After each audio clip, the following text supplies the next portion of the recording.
Good afternoon, good evening, everyone. We hope you are having an awesome Tuesday. We are excited to be hosting our fourth session this evening of our Teacher Talk series. We're going to give folks just a couple of minutes to hop on, and then we will get started. We're really excited, have a great group of panelists, and we'll get started here in just a second.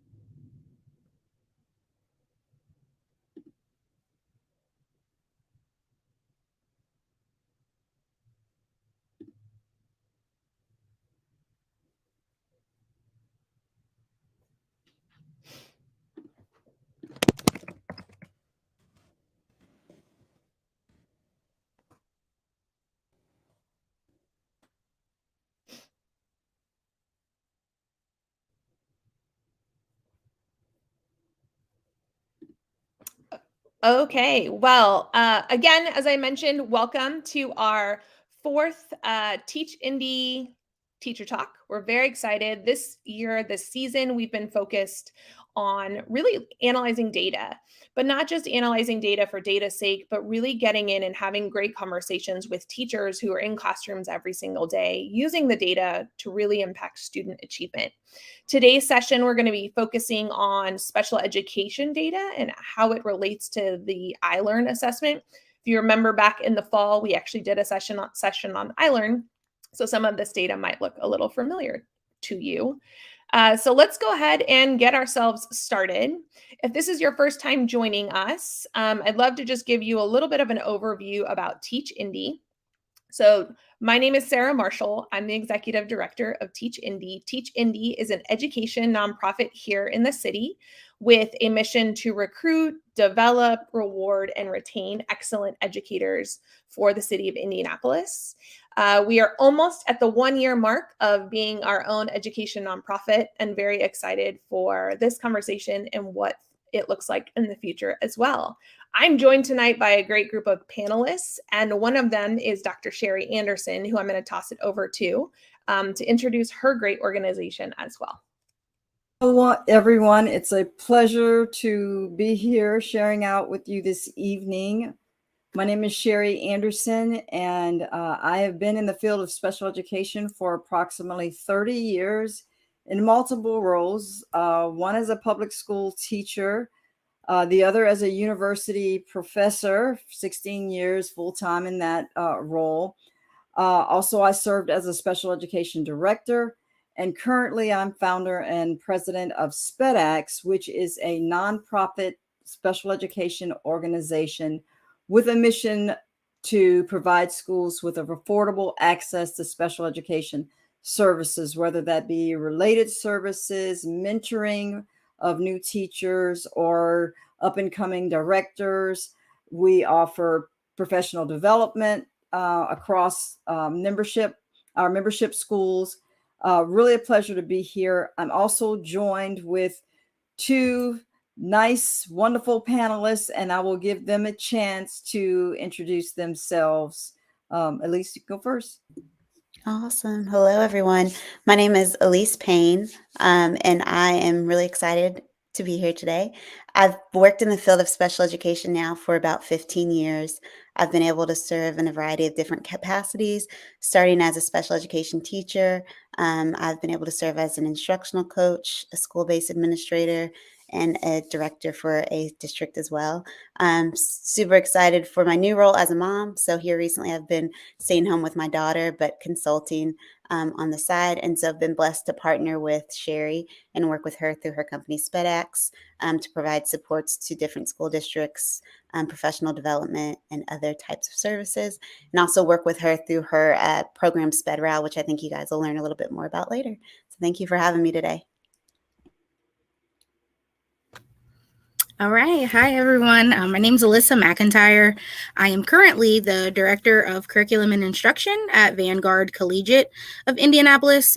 We are located currently in the Hawthorne Community Center, but we're in the Hawville neighborhood. I am also, in my role as well, a social studies teacher. I teach 6th grade, and I've done that for the past 5 years. I love teaching middle school kids. I know some people are like, middle school, but it's definitely something that I have a passion for. And then I also am a student right now in Dr. Anderson's federal program, which has been amazing. I feel like I've learned more within these last few months than I feel like I had previously, getting even my bachelor's and master's. It's just so much material that I can actually like apply now. And it's just so relevant to sort of where our school is right now. And as we know, we sort of have a shortage of special education teachers. There's a shortage of teachers, but special education teachers especially. So this has been an amazing sort of experience with that as well. Yeah, that's me. Well, as I shared at the beginning, we have a powerhouse panel, right? As you heard their introductions, every single session, we've had just incredible panelists. And so I'm thrilled to be joined by all of these incredible leaders. So let's talk a little bit about how we're going to be spending our time this evening. We always like to ground ourselves in our agenda. We're going to start by talking about some data and first learning a little bit about what is iLearn. If you're not as familiar with that statewide assessment, we'll look at some statewide data, Marion County data, and then most importantly, we're going to have a conversation with the educators that are on the panel with us today. I would be remiss if I didn't share that we will have an opportunity for Q&A. So if you have any questions for the panelists, we will hold time at the end of the session. So feel free to drop those in the chat on Facebook or on YouTube, and we'll be able to pop those up towards the end of our conversation. And then we will wrap up and you'll get to learn a little bit more about SpedRAL, just as Elise previewed, and about an upcoming Teach Indy event. So with that, we will transition to our data. So if you've been with us before, we have really tried to make sure that we frame that, when we're analyzing data, we know that a single assessment isn't going to tell us everything about a student or about a group of students. It is simply a starting place for us to see what is working, maybe what is not working as well, and allows us to really analyze our own practice to make changes as needed. We know that our educators are working extremely hard. And so what we don't want to say is this data means anyone's not doing their very best, or that teachers aren't working, to meet the needs of students. In fact, I actually think teachers are working way harder. And I hope this data implores us to figure out what's working where and how can we do more of what's working. So that's really what we're trying to get at today. So let's talk a little bit about the iLearn assessment. For those that are teaching, you may know this is coming up very soon in mid-April. So the iLearn assessment is taken each spring by all public school students in grades 3 through 8. So again, Alyssa's middle schoolers are taking that. The third graders, this is their first time taking it. And that usually ends up with the data being returned back to families and schools in May and June. And we get statewide rolled up data around July and August. This is why we use this data in September in our first session. Each grade level is assessed on ELA and math. ELA stands for English Language Arts, and then mathematics. And then at various grades, we also assess social studies and science, but that is not across all grades. So that's why we're really going to dig into just ELA and math, because we can compare across multiple subgroups. The test is really grounded in the state standards. So we do everything that we can to make sure that we're meeting the expectations of the standard, and this assessment is assessing how we're doing towards meeting that benchmark. When we receive iLearn scores back, there are 4 different kind of levels of proficiency. There are folks that are above proficiency, which receive a score of pass, folks that are at proficiency. Approaching proficiency means they didn't meet the mark, but they're very close to doing so. And then below proficiency, you'll notice 2 of these scores are passing, 2 are not. But that approaching, I think, is also beneficial for us to know just how far off a student is to meeting that proficiency bar. A student officially passes iLearn if they reach at proficiency or above in math and ELA. And when you look at school-specific data, school data is a wrap-up or the addition of both the ELA and the math portions. So again, want to restate that while the school gets them separated, the final score for the school is the combined score of folks that are passing both sections of the assessment. So tonight we're going to be focusing our attention on kind of a special population of students, and these are students that are receiving special education services. These superhero students, I will just name that, also take the iLearn assessment. Some of them may receive some accommodations or some accommodations more than modifications for iLearn, but they are assessed with their general education peers. And then we look at statewide proficiency, looking at how special education students performed with their general education peers. It's important for us to note here on this slide, and before we dig into the data, that there are significantly larger population, there we go, of general education students than special education students. So we aren't comparing 100% apples to apples in terms of the numbers. There's a much larger population in general education. The last thing I will say here is we don't have data on subgroups within special education, meaning we aren't presenting data of different racial subgroups or socioeconomic subgroups and students that are receiving special education services. So, but we acknowledge that there are certainly students that are identified as multiple subgroups that are differently, we'll say, impacted by the data that we're going to be taking a look at. So with that as our frame, we want to start by taking a look at the statewide testing results. And we're looking back to the school year 2019. And again, you'll see us comparing our special education population and then our general education population. I should note that as you see this table that's coming up, that 2020 was the COVID year. And so we did not actually assess students in 2020, but we do have the last couple of years coming out of the pandemic, as well as the year directly preceding the pandemic. And we can see how our special education students did as compared to their general education student peers. Things to name. If you were with us for our first session, we saw the pandemic impacted all students pretty significantly. And I think maybe the glimmer or the positive is that we did have a slight growth from 21 to 22, while not significant. We are seeing that we're moving in a better direction or the right direction. And so we do want to call that out. And then I will also frame that this slide is that combination of both math and ELA and how our students did. I'm going to pause here because I've talked a lot and wondering if any of our panelists just have any reactions at first to this first statewide data slide. Of course, I'm going to jump in with the special education column because it's very disheartening to me. First of all, 10% in 2019, or we can round it up to 11 if you will. That is still not good data. And yes, totally understand 2020. No one needed to collect data because we did school in such a different way across the state. But as students, we had a year to kind of figure it out how to do school differently. And hasn't changed much for our kiddos, our students with disabilities.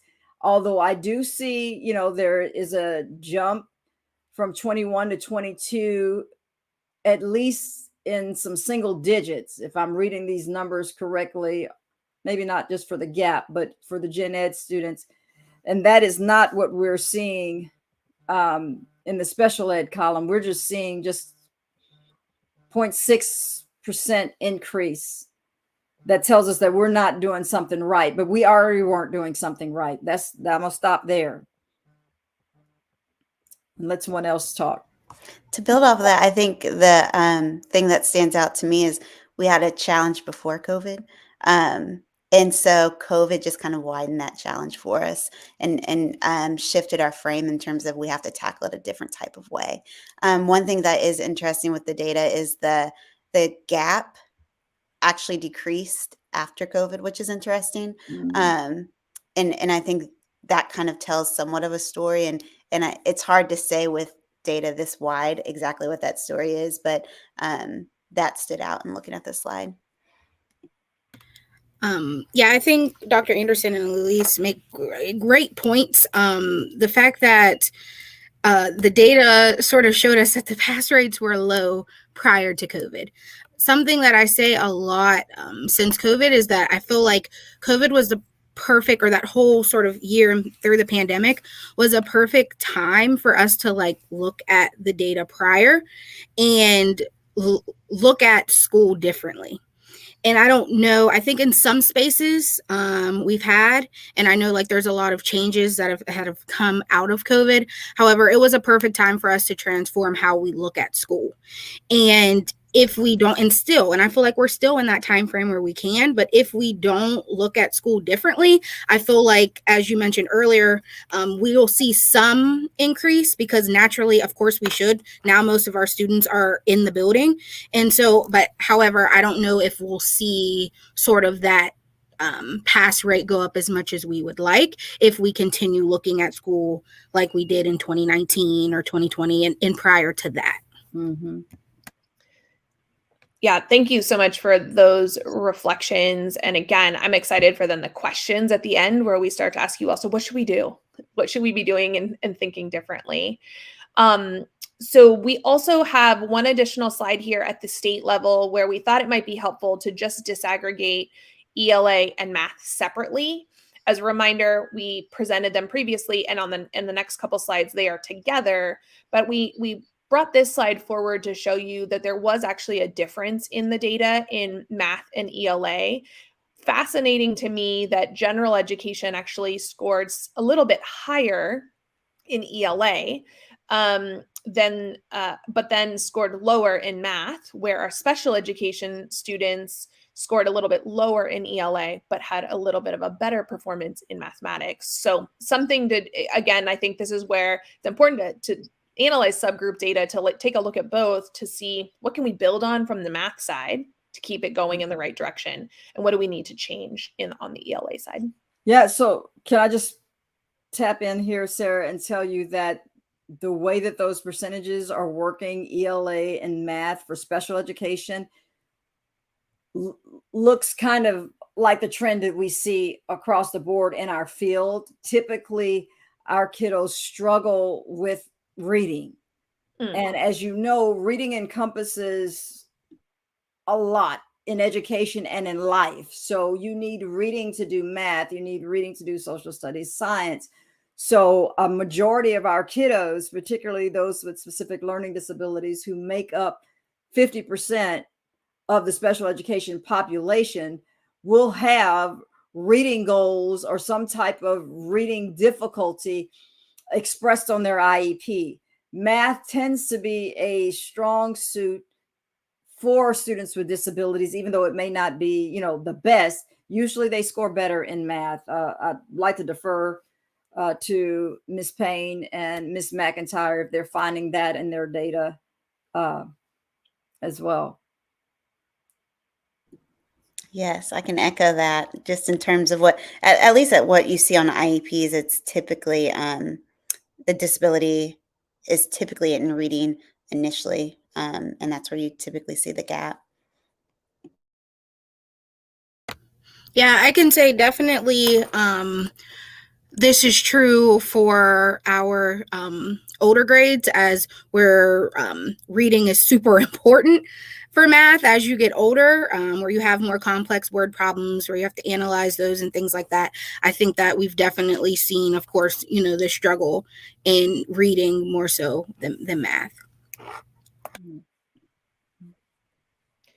Appreciate those thoughts and that call out around learning goals and IEPs that again are incredibly important for our students. I recognize that some people that are joining us maybe have no idea they're thinking about becoming a teacher. And can somebody just give us an overview of what is an IEP at a really high level so that we make sure that we bring everybody into this space with us? Sure. So an IEP stands for Individualized Education Program. A lot of you will hear Individualized Education Plan. That gets on my nerves because that's not how it's presented in the law, and it's a program. And every student with a disability who has been found eligible for one of the 13 disability categories that exist in our field will have an IEP, and basically it is a roadmap for how we are to instruct and provide support for students with disabilities so that the education playing field is leveled. Thank you for that. I really love the concept of roadmap. I also love that your IEP, as you described it, involves not just the teachers and the educators, but also the families and the parents. I am really fortunate. I'm married to a special education teacher, so I know a little bit about this, and I appreciate how intentional folks are on bringing families into the process to make sure that students are getting what they need and that families are involved in that process as well. So we're going to zoom in just a little bit more. We've talked a little bit about statewide data, but as you know, Teach Indy does a lot of work in Marion County specifically. So I'm going to hand things over to Dr. Anderson as we kind of zoom in on Marion County specifically.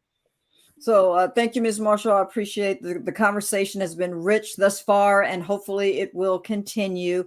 For those of you who are with us, just when we talk about Marion County data, we're talking about 11 school districts and several public charter schools.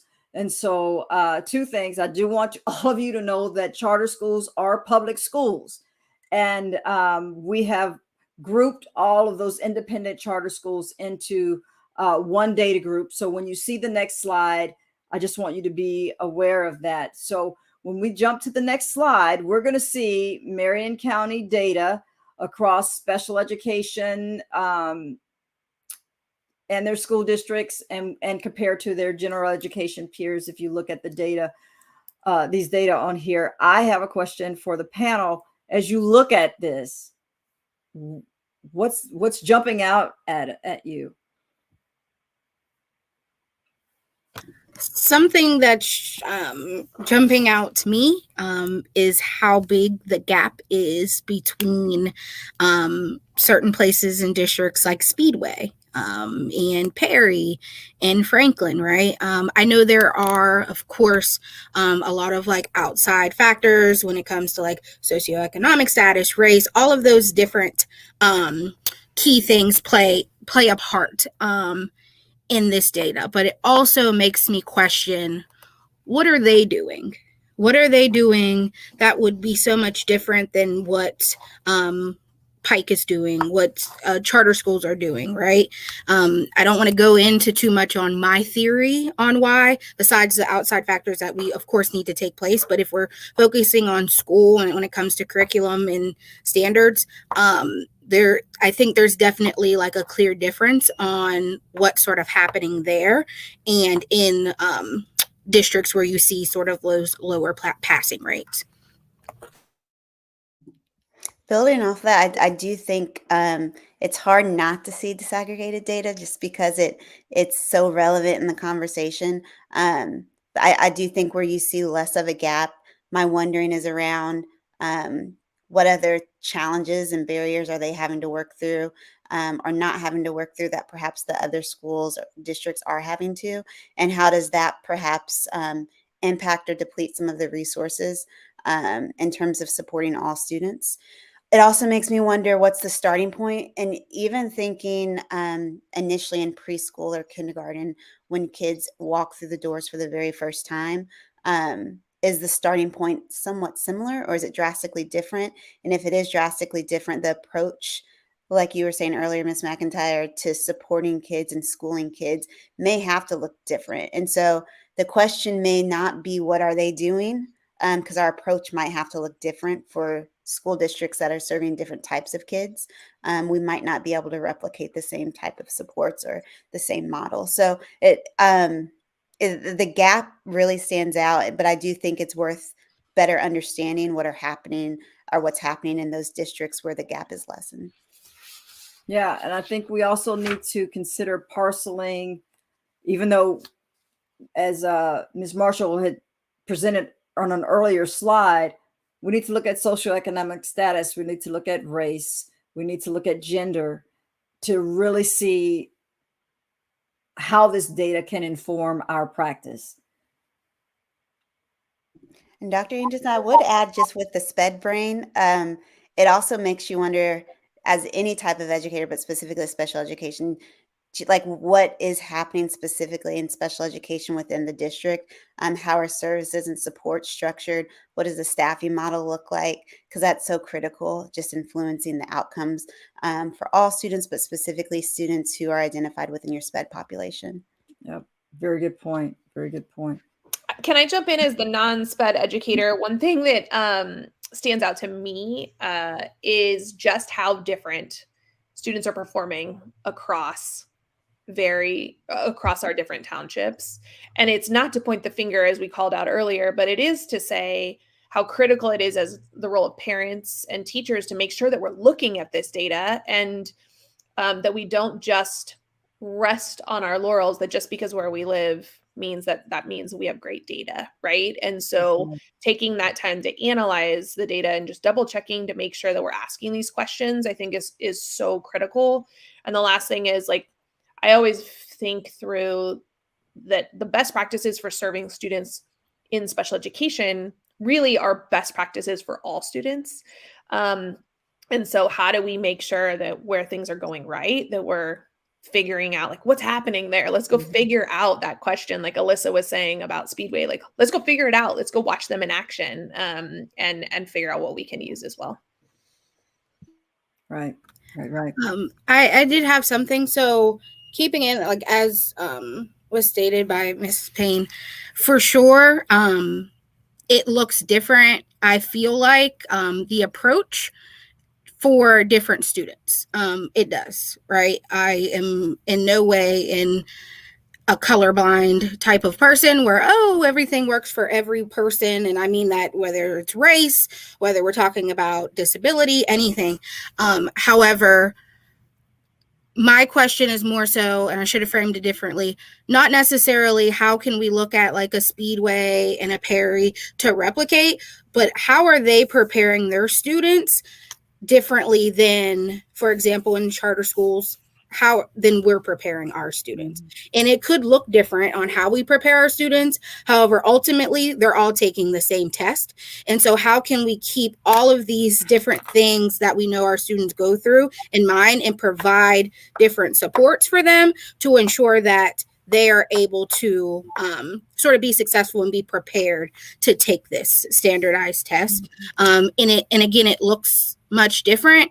I feel like also it, like she said, students coming in when it comes to like kindergarten and lower grades, how prepared are they when they come into school? How much support do they have at home? And keeping that in mind once they get to secondary, where I'm at in middle school, if we have kids that are multiple grade levels behind, what are we doing to make sure that we're not sort of getting in this remediation funk where, okay, I have to remediate. And we talk a lot at our school, and I talk with our teachers here about like remediation versus acceleration. We know that there are some gaps, but we don't want to go back to teaching. Let's say a student is in the 5th grade. We don't want to spend a full year teaching 3rd grade, 4th grade standards, because that's not going to prepare them to take the 5th grade iLearn test. So how can we make sure that we're incorporating those things and also keeping in mind, like, okay, this is where my student may stand, but making sure that we're also giving them access to those high quality materials that will allow them to be prepared for the iLearn. And it takes being creative. And I know we talk about that word differentiation a lot. It takes a lot of that, but also keeping in high expectations for our students as well. That's good. That's good. Now, if we can move to our next slide, we can talk a little bit deeper beyond the data. So, Yeah. Oh, I'm so excited for this. You all are giving me so much energy. So I'm going to back out and just facilitate questions here. But let's start with this first one. And when we do our questions, actually, let me pause. If you are watching live, I should also say we are going to hold time for questions at the end. So if you've got a great question, please feel free to drop that in the chat again. And we will make sure that we get to your question as we get going. I know we've got some great expertise on the call, so feel free to ask them the question that you've got. So let's start with this first question that we hope really like spurs teachers that are watching to think about this. So how do you or your school or Dr. Anderson, the schools that you're working with, how do you like use this data specifically as it pertains to special education students, and it doesn't just like live in a really pretty table like we just showed? So I'll start with Dr. Anderson, and then we'll go from there. so let me go back to the not so distant future or my past and tell you that as a special education director, it was very important for me to look at data across all of our kiddos by disability category, also by minutes being served for them, also by providing opportunities that weren't there previously. So I'll give you an example. After looking at some state assessment data for one of our high schools, which could easily be filtered down to middle and elementary schools, I realized that our students with disabilities were really struggling in the reading area and the writing area. And so what I did was offer support during breaks, like their Christmas break, just before their Christmas break or just before their spring break, that would allow us, being the special ed team, an opportunity to really hone in on those skills that they already had deficits in, but also teach them how to approach tests like a state assessment, and how to practice not teaching to the test, but how to practice life skills that will assist you in taking various tests like college entrance exams and state assessment tests, from moving from one grade to the next. I'll stop there because we have other directors and former directors and teachers on the line.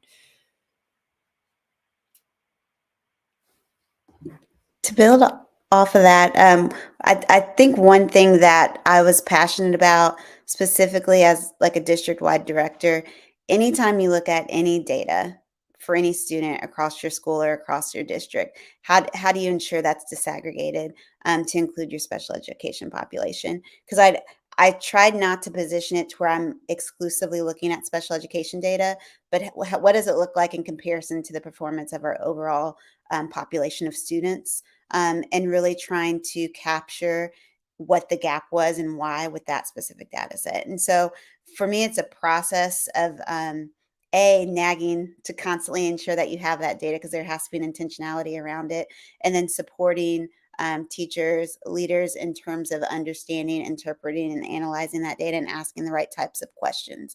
And I think also from the special education lens, ideally what should be included within a student's IEPs are goals that address their deficits, and then constantly monitoring whether or not that they're addressing that gap that exists. So I think prior to really analyzing that data, we have to ensure that we're supporting our special education teachers in writing accurate and strong goals that really address the deficits that the students have.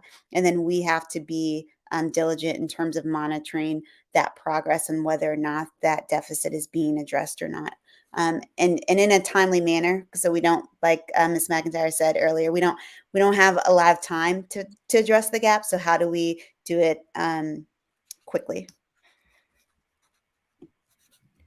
Yeah, that's a really helpful frame. I think that like concept of quickly, right? Like so that the data doesn't sit and we can't act on it.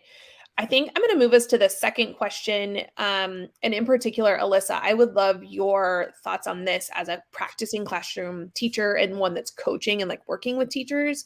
We know that iLearn is summative, right? It's like at the end. And I'm sure that there are other data sets that are super important for working with students, especially students with in special education. So can you talk to us a little bit about like, what are you looking for beyond just this data set, and how do these like work together in an effective way? Yeah, absolutely. So we look at a few things. So we also use sort of as our growth assessment is NWEA, especially when it comes to when we're in those conferences or case conferences with students, aligning their goals to sort of the data that we get from NWEA. So we have, if you log on to teachers and who are familiar with NWEA, if you go into the actual like reports, it gives you like specifically where students are struggling when it comes to math and reading, and as well as science and writing as well. And so looking at that, sort of where are students struggling with that data, and then making sure that that's aligned to their goals when it comes to their IEP has really like helped sort of some of our students, and I feel like our teachers, making sure that they're aligned with the correct goals. Something else that we use is of course our curriculum-based assessments as well. And so there is a feature in our curriculum where we're able to sort of differentiate between students and where their levels are when it comes to ELA, and for math as well. The curriculum does it for that as well. And so then we're able to sort of look at it based on standard, where students align, and then sort of use that data in order to make changes and sort of inform instruction. We also use it, we're a smaller school, so we don't have like a huge population of students, but it also gives, when we're in our sort of PDs and any type of like grade level or content team meetings, most teachers in our building, they see the same students. Like if you're teaching 6th grade, you probably teach 7th grade in maybe 8th grade, depending on what it is.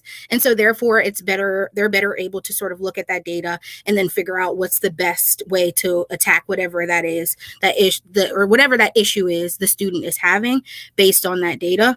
And our team has done a wonderful job with collaborating this year, and sort of, okay, I'm making sure, if I know that I'm seeing this gap when it comes to writing in the classroom, not only are we practicing that in our social studies classroom and our ELA classroom, but we're also going to practice that in the math classroom as well, to make sure that sort of, and it's easier. I know when you're in a bigger school, it's harder, but we're a smaller school, so we're able to do that. And then just the last piece on sort of a big data point for us is we use Achieve 3000, and it actually aligns. It's of course gives it's based on students' Lexhouse score, but it also aligns to iLearn as well, and sort of tells us where a student sort of stands when it comes to passing the ELA portion of the iLearn. So it says, okay, this student is on track, this student is not, this student is there. So then we're able to use that data as well.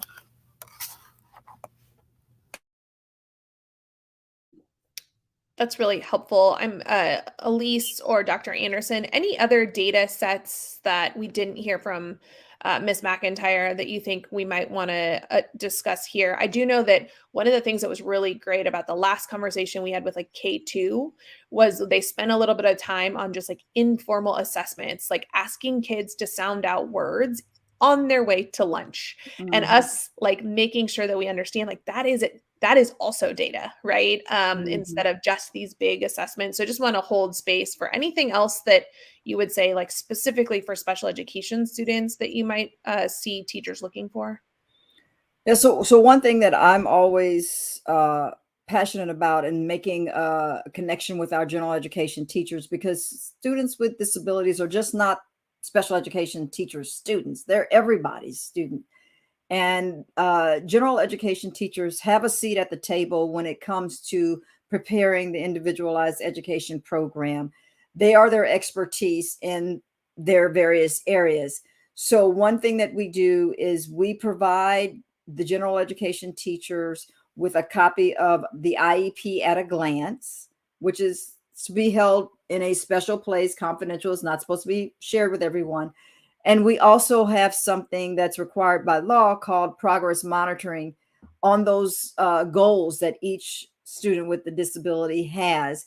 And one thing that we do is we share with the gen ed teachers, when I was a director, the progress that we're seeing on each of the kids that they have in their classrooms with disabilities, so that they will know how the data looks for each kid and how they can help them and help us help them, because it's a team effort.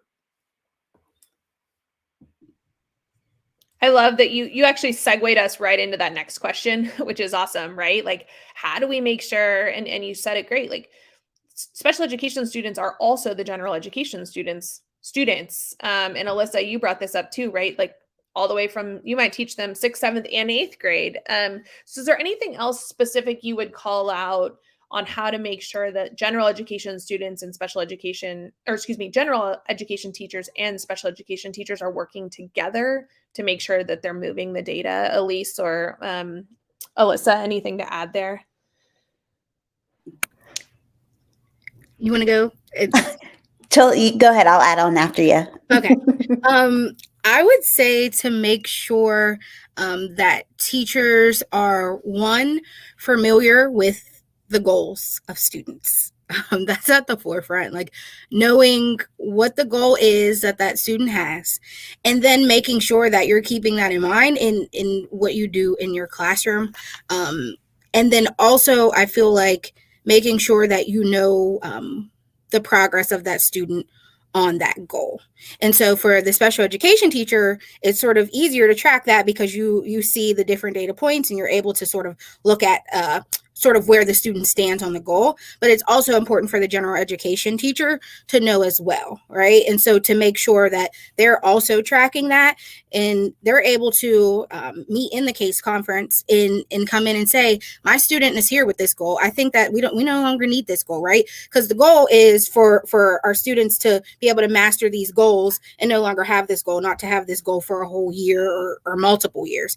And so if the teachers are on board with that as well, then they'll be better able to say, okay, my student actually is like mastering this goal, and I have evidence of this, but them also making sure that they're tracking it and not just the special education teacher tracking that sort of progress on each goal.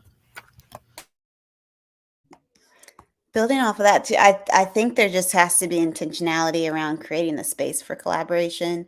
And Sarah, you mentioned earlier, like teachers are working super, super hard. And it's really difficult to receive a stack of IEP at a glances. And it gets added to your to-do list to read through it. But you've got to create the space to do it. And then you've got to internalize that information, which can be a challenge, especially if perhaps you're new to teaching or you're just less familiar when it comes to IEPs. So I think trying to create the space for your special education teachers and your gen ed teachers to come together to have conversations. Let's talk about what this document says. I also think actually coming to case conferences just helps to build everyone's collective understanding, as to how the process goes, but B, why this information, why these particular supports are in this document for this particular student. So all of these decisions are made in a meeting that all of those students' teachers are invited to. And I know the schedule doesn't allow for everyone from the team to come, but the law does require that at least one general education teacher be present at those case conferences. And I think a lot of learning, A, about the process, but B, how to support that student can take place there. And a lot of great questions can be asked as well. And then to build off of what Ms. McIntyre said, I think understanding that it's a collective effort in terms of knowing what the goals are, collecting that information, and doing it in a way where it doesn't feel like an added thing to do and an additional responsibility. If goals are written well, you're able to collect that data through what's likely already happening in the classroom and through existing structures. So just really having that intentionality to create the space for collaboration. And then once you've created the space, you've got to hold people accountable to actually do it. And that does require support and from your leadership team. It requires self-accountability in terms of engaging in those type of conversations. Time and accountability, right? Super critical for us to move the needle forward. I think everything you all shared resonated really strongly. I know I actually think Alyssa answered this last question earlier about the importance of really thinking through. But I want to just frame this last question for any additional thoughts of, how are we looking at special education data while also taking a look at race or other, subgroup data so that we can really move the needle for achievement to close that achievement gap. Any other like last minute responses here? I think the first thing is that we have to realize that there exists a difference among children of different races when it comes to special education. If you deny that, we're not moving any needle anywhere. The other piece is that we need to become more culturally sensitive, and I'm talking about the whole teaching profession as a whole. When it comes to educating all God's children, we are all different, and it shouldn't be that one group, in terms of race and culture, are not advancing compared to other groups. Everyone should be advancing, and of course you're going to have your nuances and diversity in between that, but there should not be stark differences across races and cultures. And to build off that, you won't know if there's a difference if you don't break the data down. And so I think anytime you look at data, you've got to disaggregate it. And I know in classrooms, you might do weekly or daily exit tickets. And so it might not be feasible to break it down that frequently. But as a school, as a district, what is your calendar in terms of looking at data, and how do you hold yourself accountable every single time to break that down? And you can break it and cut it in so many different ways, but if you're not looking at it, you're not going to see the issue. And so how do we collectively hold ourselves accountable to do that on an ongoing basis as we're looking at different pieces of data set? Thanks for that. Right. Even today in presenting the data, we didn't cut the data also by any other subgroup. Right. And so Elise, your point is well taken. If we don't take the time to cut the data, we won't know. And Dr. Anderson, then your point won't happen, right? We can't close the gap if we're not taking a look at it. So thank you all for your actions on this slide. Again, I'm going to plug one more time. If you've got a question in the chat, please feel free to drop that there. And we're excited to take your questions for this panel. Our last kind of set of questions is more about like the future, right? And so if we've got educators that are on here that are trying to figure out, okay, so like, what do I do tomorrow? How do I do a better job of supporting my students that are in special education? And also, how do we involve parents, right? How do we involve the community? So let's take this first question, open to anyone. Really, how does this data impact your daily work with students, but also like parents and the community? I think, Alyssa, you're in a unique spot because you're in a community center, right? So you have Hawthorne around you. So I'm just curious how we're thinking about this data impacting us. So I think that daily, it impacts us in a way of sort of what I said earlier. How are we preparing our students? I'm huge on preparation and making sure that our students, our special education students, and our student population in general has access to teachers and materials each day that will prepare them. And so something that I would sort of say, and I don't know if I'm jumping ahead, but something that I would say for like teachers is look at your curriculum, look at the materials that you're giving your students, and are you giving them access to high quality materials, and especially our special education population, right? And so I understand, of course, you would have to differentiate based on their needs. However, that doesn't necessarily mean that we're not still making sure that everything that we do is aligned to the standard. And so if we're doing that and making sure we have that expectation of, okay, I'm making sure that this is aligned to my overall target, and the assessment that I give is aligned to this overall standard, but then I'm giving these whatever supports needed in order to get that specific student there, then I feel like we could see, better results in the data. And then there's also sort of this, I always talk about the sort of language that is used on those standardized tests, and things like analyze, evaluate, identify. Those seem like small things, like, oh, those are small things. I'm not making sure my students know that, or I'm not teaching that. And if you do not, then when our special education students see that on a test, but you've watered down or didn't teach them that word, when they see that on a test, they may very well know how to do that, except they don't know what that means. So they're like, identify. So if you're not making sure that we're equipping them with that like vocabulary that is used and on those tests, then our students, I know they've said this to me before, they're using words, I don't know what these words are. I'm like, you did that yesterday. What do you mean? And so they're like, they're not familiar. If they're not familiar with that, those smaller things on the test, I feel like that definitely can impact. So teachers, I say all that to say, make sure that you're preparing, students. And if I could just talk to the how do you get families to understand student data, I can tell you as a director that at least twice a year, we would have a sit down meal paid for by the special education budget with families to actually go through, okay, here's what the data look like for our school. Here's where our kids with disabilities are falling. You've gotten copies. Here's your opportunity now to ask questions, not as a group, but we have little stations provided where they could sit and talk with me, or they could talk with their child's teacher of record, so that they could truly understand what is being sent home. And I can't tell you how just a little knowledge empowers parents to make better decisions for their children.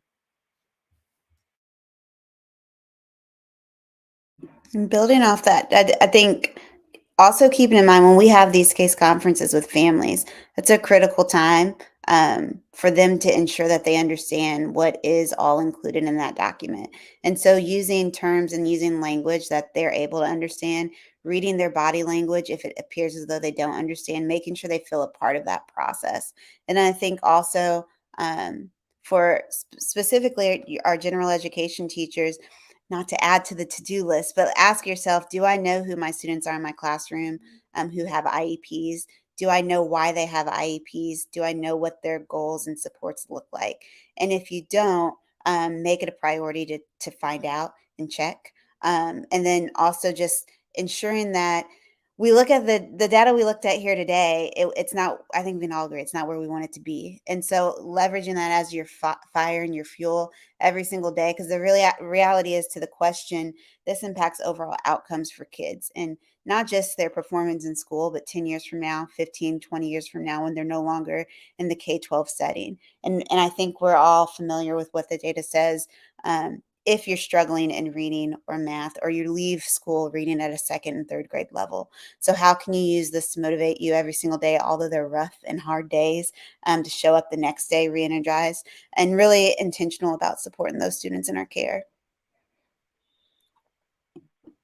I could really chat with you all day.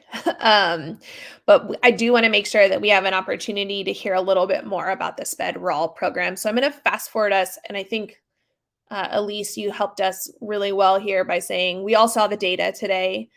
We all know it's not exactly where we want it to be, but we also know it can get better as soon as tomorrow. So I'm going to kind of pull a lot of these questions all together into one final question. If you could speak to teachers specifically, all three of you, what is one tool or resource or support that you would share with educators that would help them get better with serving students with disabilities as early as tomorrow? I'll go first. I guess it's not really a tool, but it's a mindset, and that is students with disabilities belong to everyone. And you need to build a relationship with if you're a gen ed teacher, you need to build a relationship with your special education teacher. If you're a special education teacher, you need to build a relationship with your general education teacher in order to make sure that we assist in changing the overall data for kids with disabilities, which is that they drop out of school, it's hard to get a job, and they don't go to college on the regular like everyone else. And building off of that, I think reemphasizing, I think it was said earlier, best practice aligned to supporting our students who are identified as having disabilities are best practices for all students. And so when we really support that tier of students, it lifts everyone up and it helps our collective performance for all of our students. And not even thinking just special education, it might be students who speak English as a second language, students who are currently displaced. So really helping that subset of students is going to lift our collective population. Something like sort of like a daily or something like you said that can happen tomorrow for the classroom teacher. If you're a general education teacher and you are not, and I said this earlier, but are not familiar with your students' goals, please familiarize yourself with their goals. Get with the special education teacher at your school to see where they're at with their goal, and sort of work with them to make sure you all are on the same page when it comes to tracking those goals. They are in there for a reason.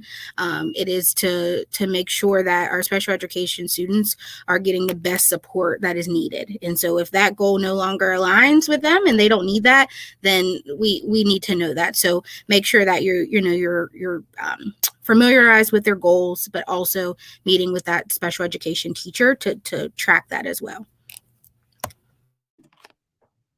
That's awesome. All three of you. I love that there's like a mindset, curriculum, goals, right? You all hit on something that a piece that's so critical. We also have just a series of resources that we pulled from the Department of Education that I think is always important. The Department of Education actually has a lot of really great resources that I think are at the disposal for parents. So we're going to drop those two resources in the chat. I will also share that if you have a question that didn't get answered tonight, or you want to follow up with one of these amazing panelists, please just send us an email at info@teachindynow.org, and we will make sure that we connect you. I want to turn things over because maybe this conversation has spurred you to think, I want to do more. I want to think about becoming a special education teacher. And Dr. Anderson, I want to turn things over to you to share a little bit about how somebody might go about doing that. Thank you, Ms. Marshall. I appreciate that. So let me just, and I'm watching the time, so I'm going to be really quick about this. Let me just tell you that SpedX has a vertical that is called SpedRow, which stands for Special Education Rigorous Acceleration to Licensure. And that is an alternative pathway to special education licensure that has been approved by the state of Indiana. And if you are interested in becoming a special education teacher, either you want to transition to teach, this is a good program for you, or if you already have a license and are thinking about tagging on, you have a general education license and you're thinking about tagging on special education, also a good program for you. We are not that big. We only allow 10 teacher candidates in our program per year. And there's a reason for that. And that is because we walk alongside you every step of the way. You'll get a mentor, you'll get a coach. It's a hybrid program. So we will see you in person as well as online.